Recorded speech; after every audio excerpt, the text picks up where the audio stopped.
Mr. Speaker, this past Friday was Veterans Day, the day we set aside to honor and remember the service of our nation's veterans.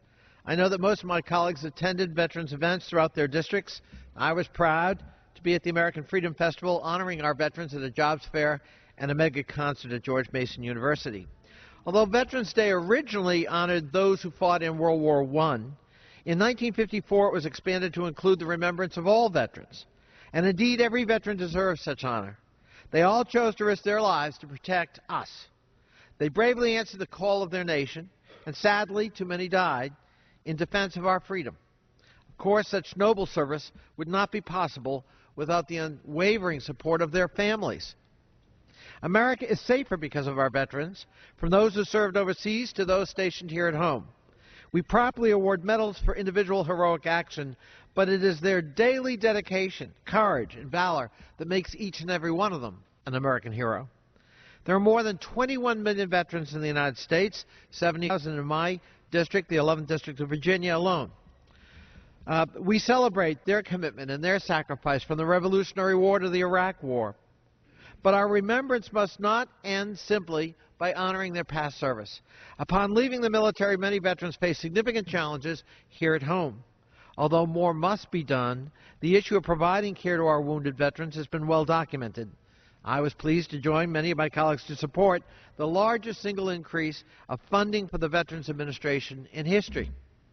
However, there is a growing crisis among our veterans, and I want to call attention to the troubling unemployment rate for post-9/11 veterans, which at 12.4% is one-third higher than the national average. And as the troops currently stationed in Iraq and Afghanistan begin coming home, it will only get worse.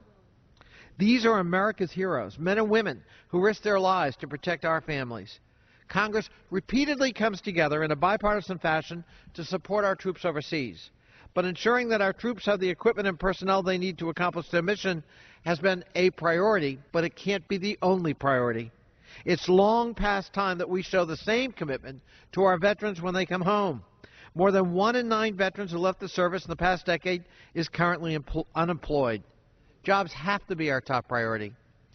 We've got to move beyond lip service. If we really want to help our veterans, hire them. The President's American Jobs Act recognizes overarching need to create jobs. Our economy cannot fully recover while so many Americans are unable to find work. The American Jobs Act provides incentives for companies, large and small, to hire additional workers, and it cuts taxes on every working American in order to further spur economic demand. Most importantly, the American Jobs Act provides additional incentives to companies when they hire veterans.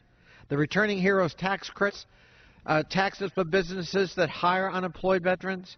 The Wounded Warriors tax credit offers even greater tax cuts to businesses who hire unemployed veterans with service-connected disabilities. These dedicated men and women aren't looking for a handout.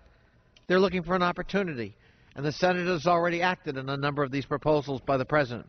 I call on my colleagues to remember that recognizing and honoring the sacrifices of our veterans doesn't stop when they leave the service. They need jobs, and they need them now. I yield back.